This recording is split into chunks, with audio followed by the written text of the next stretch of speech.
वो हादसा होने को कौन सा ज्यादा रह रही है, गाड़ी कितनी टेढ़ी हो रही है। पूरे बच्चों से भरी थी। पूरे बच्चों की बस भरी थी, शासन वालों को मालूम है कि गड्ढा और जहाँ कोई चीजें लगाते। सड़कें अगर रिपेयर होती रहें साल भर तो एक तो ख़राब भी कम होती है और फिर बारिश के मौके पर दिक्कत भी कम होती है। ठेकेदारों की जिम्मेदारी है कि वो दिक्कत नहीं होने दें। अब मरम्मत का काम चालू है और एकदम पूरा शहर को बनाना, इतना पैसे का अभाव है। बारिश के सीजन में ग्वालियर शहर की सड़कों के धंसकने का सिलसिला लगातार जारी है। अब ग्वालियर शहर के सिंहपुर रोड इलाके में एक निर्माणाधीन सड़क के धंसकने से उसमें एक स्कूली बस फंस गई। स्कूली बस में बच्चे सवार थे जिनकी जान पर भी बना गई। हालांकि मौके से गुजर रहे राहगीरों ने मदद करके स्कूली बच्चों की बस को बाहर निकाला, लेकिन एक बार फिर से ग्वालियर शहर की जो सड़कें हैं वो चर्चाओं में आ गई। हालांकि इस मामले में बीजेपी हमलावर है। बीजेपी का आरोप है कि लंबे समय बाद कांग्रेस ग्वालियर नगर सरकार में आई, लेकिन इसके बावजूद भी ग्वालियर शहर की सड़कें दुरुस्त नहीं हो पाईं। ऐसा पहली बार नहीं हुआ है, पिछली बार भी इसी तरह की तस्वीरें लोगों ने देखी थीं, लेकिन उस घटना के बाद भी नगर निगम ग्वालियर ने कोई सबक नहीं लिया है। हालांकि कांग्रेस का ये कहना है कि नगर सरकार के पास इतना बजट ही नहीं है कि वो शहर की सड़कों को दुरुस्त करा सके। इस मामले में राज्य सरकार पर कांग्रेस ने आरोप लगाए हैं कि ग्वालियर नगर निगम को उचित मात्रा में सड़कों के निर्माण के लिए फंड मुहैया नहीं कराया जा रहा। इस मामले पर सियासत जारी है, लेकिन अगर इससे पहले देखें तो कई बार केंद्रीय मंत्री ज्योतिरादित्य सिंधिया भी ग्वालियर शहर की सड़कों को दुरुस्त करने के लिए बैठक ले चुके हैं और ग्वालियर के सांसद भारत सिंह कुशवाहा भी कई बार ग्वालियर शहर की सड़कों को दुरुस्त करने के लिए अधिकारियों को दिशा निर्देश दे चुके हैं, लेकिन बावजूद इसके नतीजा शून्य ही रहा है। नहीं, ये केवल प्लानिंग का मामला है। देखिए, सड़कें अगर रिपेयर होती रहें साल भर तो एक तो ख़राब भी कम होती है और फिर बारिश के मौके पर दिक्कत भी कम होती है। पर चूँकि साल भर रिपेयर का कोई काम होता नहीं है, ध्यान उधर देते नहीं, इस कारण ज़्यादा परेशानी हो रही है। और ग्वालियर में कई सारे जो डेवलपमेंट काम चल रहे हैं, सीवर लाइन के भी चल रहे हैं, अभी बहुत बड़ा एलिवेटेड रोड का भी चल रहा है, तो इस कारण भी कई बार दिक्कत होती है। पर ठेकेदारों की जिम्मेदारी है कि वो दिक्कत नहीं होने दें। जहाँ अगर ट्रैफिक डाइवर्ट भी करना हो तो उसका ठीक से रखरखाव करके करें। इन सब बातों पर सख्ती हो तो मेरा मानना है सुधार आ सकता है।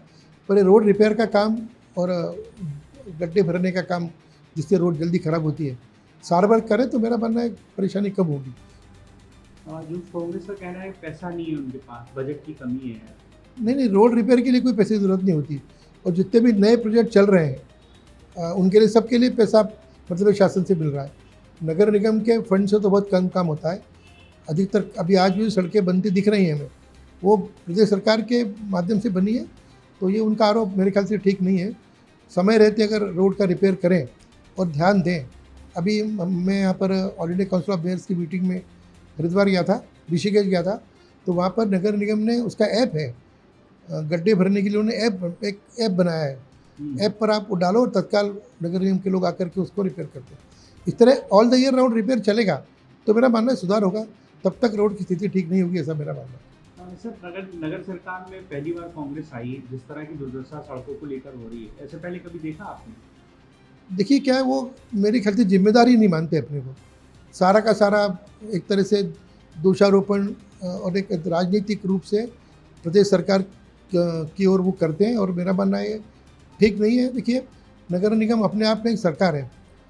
कितने बार महापौर या कांग्रेस के लोग जाकर के संबंधित विभाग के मंत्री महोदय से मिले, या कितने बार उन्होंने मुख्यमंत्री जाकर क्या उनकी दिक्कतें बताई। केवल अखबारों के माध्यम से और मीडिया में एक तरह से प्रदेश सरकार को बदनाम करने का काम वो करते हैं। बाकी कोई ग्वालियर नगर में कोई सुधार में उनकी कोई रुचि नहीं है। ग्वालियर नगर क्योंकि एक तरह से जो बन गए हैं मेयर, हुए पहली बार, आज तक तो कभी कांग्रेस का मेयर हुआ नहीं मेरी जानकारी में। अब उनके भाग्य से बन गए, पर कुछ कर नहीं पा रहे हैं वो। और जैकम से गाड़ी बैठ गई और देखा नीचे दलदल है इसकी। जैसे इनको मालूम है कि गड्ढा है, शासन वालों को मालूम है कि गड्ढा, और जहाँ कोई चीजें लगाते तो गाड़ी उधर से निकालता अपने आप ड्राइवर। जब गिट्टी में गिट्टी पड़ी है तो ऐसे कैसे मालूम पड़ेगा ड्राइवर को? किसी वहाँ हादसा होने को कौन सा ज्यादा रह गई है, गाड़ी कितनी टेढ़ी हो रही है, पूरे बच्चों से भरी थी बस। पूरे बच्चों की बस भरी थी। अब क्या चाहते हो? अब क्या चाहते हैं कि जिसकी कोई मरम्मती हो अच्छी तरह ढंग से, जहाँ यहाँ बंद किया जाए। इधर दीवार खींचते तो नहीं बना सकते तो नया दीवार तो काट सकते हैं कि गाड़ी ड्राइवर को मालूम पड़ दे, गाड़ी उधर से निकाल ले, इतना तो हो सकता है। किसकी गलती है? गलती ये रोड बना रहे हैं, नहीं किया कि हमारी थोड़ी ना कि जहाँ मोटर मालक की है। सड़कें पर काम चल रहा है, लेकिन अमृत के कारण सीवर लाइन और वाटर लाइन का निर्माण बड़े पैमाने पे शहर में डला और वाटर और सीवर की रोड लाइन डली। इस कारण बहुत सारी रोडें 80% नवा खराब इसी के कारण हुई। अब मरम्मत का काम चालू है और एकदम पूरा शहर को बनाना, इतना पैसे का अभाव है, तो धीरे धीरे सभी सड़कें दुरुस्त हुई जा रही हैं और बड़े स्तर पर काम चल रहा है। आने वाले समय में आपको सभी सड़कें दुरुस्त मिलेंगी। क्या राज्य सरकार पैसा नहीं दे रही ग्वालियर नगर निगम? और पैसे की तो अभाव है ही, मैंने पहले ही कहा कि पैसे का अभाव है। पैसे के अभाव के कारण बहुत सारी योजनाएं अटकी। कैमरा पर्सन मनोज के साथ BSTV के लिए ग्वालियर से मैं प्रहलाद सेन।